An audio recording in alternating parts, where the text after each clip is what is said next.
Hi, Robby Burns here. Every year, I notice that the apps in my teaching workflow subtly shift and change. After some reflection on my own app usage this year, and some new workflows that I've developed, I wanted to share what I think are the absolute best apps a music teacher should be considering in 2023. First up is Craft. It's hard to pin down what Craft is because it can be lots of things to lots of different people, but at its core, it's a note document app that follows a lot of principles of an emerging trend called personal knowledge management. The app is cross-platform. It runs on Mac, iOS devices, the web, and Windows. Did I mention it's very pretty? This is an app that I spend so much time in that it helps that the app is actually something I want to look at. And it's just as powerful and beautiful on the mobile apps. They're not underpowered, they're not sized down versions, they do all of the same things. And in some cases more. Craft replaces things I was previously using note apps for, Word documents, spreadsheets, and even websites that I was making to share information. It's replaced apps like Apple Notes, Google Docs, Microsoft Office, and even web editors like Squarespace and Wix. It even does tasks. One of the cornerstones of this app's philosophy is that you can have a note associated with each day and see these days laid out on a calendar view. This note is called the Daily Note, and it's a great place for jotting down things you might want to get done in the day, journaling, or taking notes on some of the things that are happening. You can even expose your calendar app's events to it and click on one to create a note associated with that event. This note will show up in the daily view to provide some context when looking back through your calendar. Craft and other personal knowledge management apps use a feature called backlinking. This is when you can link to another note in your database inside of a note, which is super helpful for creating context between your different ideas. One of the best things about Craft is how easily you can share a note, like easier than Google Docs and better looking too, which makes it great for sharing information. This school year, I created something I call the Band Wiki, which all of my band students can go to find all sorts of resources, information, things that I was using the learning management system and clunky website editors like Squarespace to do when all I really needed it to be was just a bunch of text, images, and formatting. For stuff that doesn't need to be exposed to the public and that contains only really text and links, it makes so much more sense to make this in a really simple application like Craft. It's also running locally on my computer, so I don't have to wait for it to connect to the internet.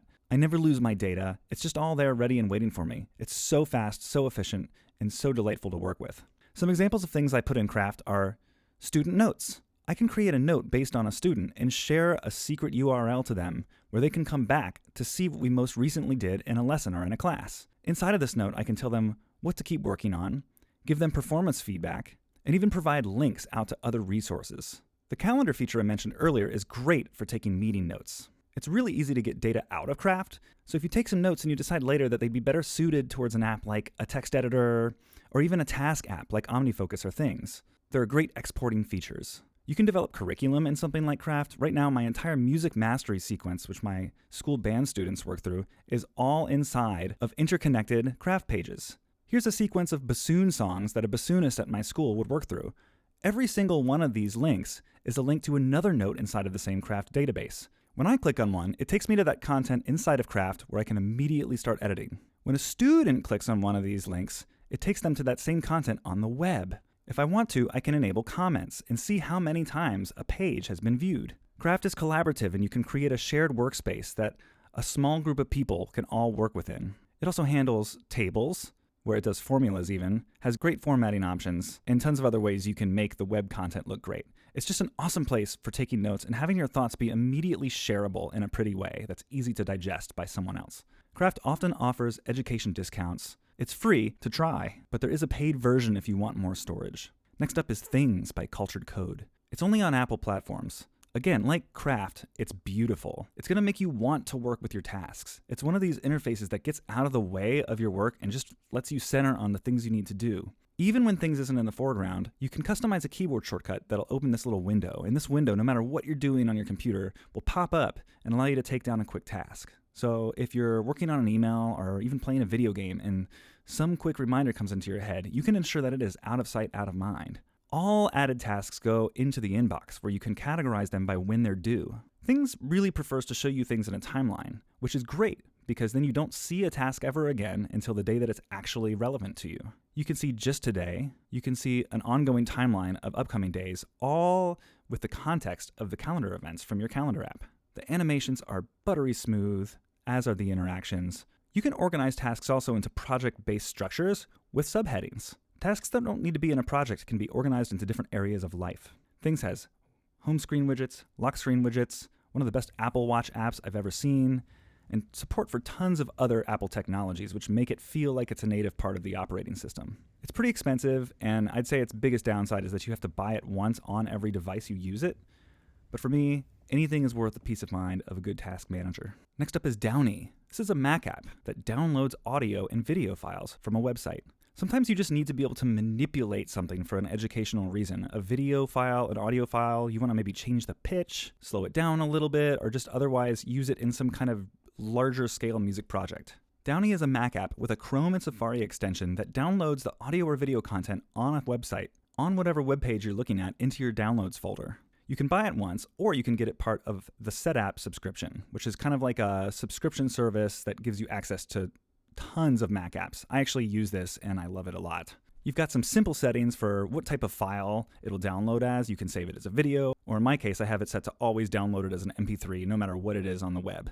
Fission is how I open audio files on my Mac. It's made by the awesome people at Rogue, who make apps like Audio Hijack and Loopback. I like that it adds just a little more than the default QuickTime audio player on my Mac. It adds features to the audio listening experience, but also streamlines my most common workflows. For example, one thing I often do is record my school band concerts for archival purposes. I found that every single time I would download one of these, I would always open the file and then have to bring it into Logic or some really powerful heavy music app just to cut apart the different pieces and add a really simple crossfade to the beginning and the end of the applause.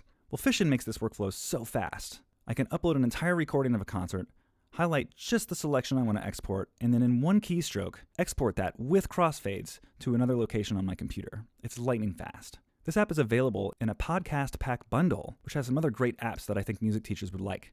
In fact, you can listen to my podcast episode with Rogue CEO, Paul Kafasis, to learn about those and their applications in the music classroom. Rogue offers educator discounts for their apps. Speaking of Rogue, this next app is called Frago. Frago is a soundboard app that allows you to drag and drop different MP3 files into a really easy to recognize grid. It's awesome for queuing up your sound effects and song backing tracks for musical theater productions, but I actually use it in the band rehearsal space. My scale play-along exercise tracks, available at robbyburns.com/store, are organized inside of it and color-coded by key. I also keep some fun sound effects in here to trigger during my band class and private lessons to keep things light and fun. That was easy. AnyTune is a great app for slowing down, speeding up, and changing the pitch of an audio recording. This is the kind of app that you could use for so many different things. Sometimes I use it to loop a particular section of a track so that my private students can practice improvising over top of it. Sometimes I take things that I've downloaded from YouTube and I slow them down to a very particular speed or change the pitch up or down a couple of keys. Lots of apps do this, but AnyTune has a straightforward user interface that's easy to work with.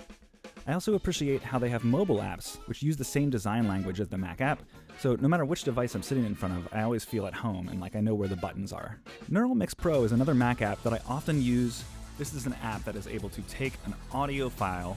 It works best with popular music styles that include drums, bass, percussion, and other harmony in addition to vocals. And what it's able to do is separate the vocals, the harmonic instruments, and the drums from one another, and you can do so with an individual slider for each. And then after you've tweaked it to your heart's content, you can export it to your computer as an MP3 file. I use this so often to create vocal-only tracks, which I then import into soundtrack projects for my general music students to be able to make their own arrangements of their favorite pop songs. Alternatively, you can make a karaoke track by doing the inverse of that, taking away the vocals. And you can even change the tempo upon bounce. So if you're trying to create a project template for a student that's at a very particular tempo, and Neural Mix Pro detects that the tempo of the song is slightly irregular, like, 87.1 beats per minute. It can even round that out to a nice clean tempo, like 80 beats per minute, when you export the final MP3. A lot of people ask me, is the cost of this app worth it? I use it weekly. It just saves me a ton of time. There's lots of free ways to do this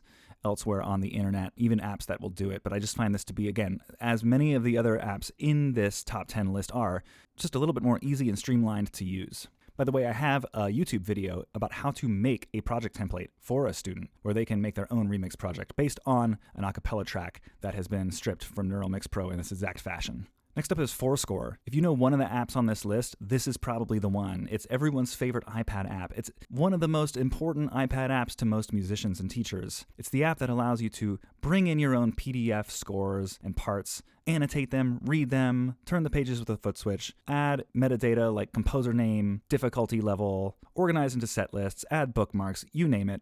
It's full of features that I'm not able to cover entirely here, but what has really made this app awesome for me in the year 2022 is the Mac version. Now, this came out more than a year ago, but the Mac version just has allowed me to be able to edit files from my desk at work. So if I have a score that I've scanned and I want to bring it into my library, now I can just drag and drop it, or many at once, into my database. And through the new iCloud syncing feature that came out in the past couple of years, the scores just sync directly to my iPad and even my phone, which was a version of FourScore that typically is not as useful as it is, pretty small to read. However, every now and then it's nice to just be able to look at something as a quick reference on a device that's as mobile as a phone. And now because all of the scores sync, I have this added convenience of being able to do that with my iPhone. It's really awesome. I live inside of this application. If something is a PDF and is sheet music, it lives pretty much inside of FourScore at this point. Next up is GoodNotes. This is the ultimate iPad note-taking app for handwritten notes. I do believe there's a special place for notes that are handwritten, especially because I use the Apple Pencil on my iPad to do these. So it's great to have an app like GoodNotes where the ink engine really feels great to use. Like, it's just so buttery smooth. I love that even though a lot of my GoodNotes projects involve me scribbling on top of PDFs and images, there's no annotation mode. I just touch the pencil to the screen and all of a sudden I can draw lines, shapes, highlight things. It just takes away the friction and makes it feel less like a reader app and more like a piece of paper. One of my favorite workflows is I have designed a seating chart for my band inside of an app called OmniGraffle and then brought that in as a PDF in GoodNotes. And what happens is when you create a new file from a PDF, that by default becomes a paper style, which means that I can take informal notes on top of my students in this context using the Apple Pencil. And then when it's the next day or week of class or however you would so choose to refresh the page, you just swipe and then automatically the next page uses that same style as its background. This is a great way to run a band rehearsal. I actually run the FourScore app in split view with this so that I can see my sheet music and at a moment's notice, scribble some information on a student's name. A reminder for myself, or maybe someone has forgotten an instrument, or some other kind of concern that I can then easily come back to later and find by date. It's also a great way to collect informal data if you have a grade in your class that's based in any way, shape, or form on practices and procedures, things that you observe in class, and you need a less formal way to really quickly take down that data and then kind of synthesize it later. This is an awesome way to do that. Bonus workflow, you can use the Craft Daily Note to write out your lesson plans for the day and then use it as a slide over app and kind of sneak it in and off the side of your screen while you're directing your class. Next up is MuseScore. This is the final one. Now, for my own personal score needs, I use Dorico because of its speed and power. My students use NoteFlight for schoolwork because it integrates into our learning management software. But you cannot ignore MuseScore, the free notation software from the Muse Group. And version 4 adds brand new powerful features and new design elements which make it more capable and easier to use than ever. I think it's safe to say that the Muse Group doesn't see MuseScore as a competitor to existing professional software like Dorico, Sibelius, and Finale, but rather a free option that is available to everyone, which has an ever-increasing list of powerful tools and an intuitive design to go along with it. It's really great. I know so many teachers who use this application already that will be floored to see all of the new power that MuseScore 4 introduces. Well, that's it. That's my top 10 list of apps that music teachers should be using in 2023. There were a lot of apps that I use personally that didn't make it onto this list because they're a little bit nerdy or cumbersome or more like power tools that I don't know would resonate with everyone. If you're interested in that, let me know. Drop me a comment or send me a message or reach out to me on social media. I would love to talk more about some of these other tools that I've been using. In fact, I do on my podcast, Music Ed Tech Talk. You can find me there in your favorite podcast player of choice or on the blog where I write about this stuff very frequently. You can also support me on Patreon, buy my book, and check out more about my teaching career at robbyburns.com.